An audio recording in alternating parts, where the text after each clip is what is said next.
Sir ఏకంగా producer మీద IT raids వచ్చే స్థాయికి ఈ సినిమా కలెక్షన్ రావడం మీద మీ అభిప్రాయం ఏంటి? అయిందా? నిజమా?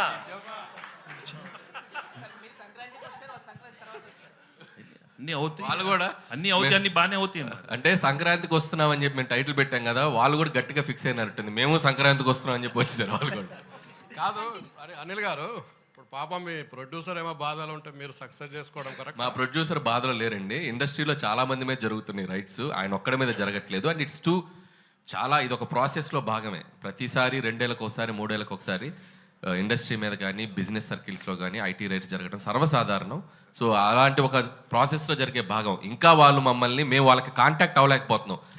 ఎవరో డ్రైవర్స్ నుంచి దొంగచాటుగా అక్కడక్కడ పట్టుకుని సార్ మేము ఇలాంటివి చేస్తున్నాం అంటే రాజుగారు ఒకటే చెప్పారు, మేము వచ్చినా రాకపోయినా మీరు ప్రమోషన్స్ కానీ ఇంట్రాక్షన్స్ కానీ ఏవి ఆపొద్దు, ఈ సినిమా విజయాన్ని ప్రజల మధ్య మీరు పంచుకుంటూనే ఉండని వాళ్ళ క్లియర్ ఇన్స్ట్రక్షన్ మాకు ఉంది. కాబట్టి హ్యాపీగా మేము మా పనిలో మేము సినిమా గురించి, ఇదేదో మా పర్సనల్ ఇది కాదు, సినిమా కోసం జస్ట్ వీ కేమ్ హియర్.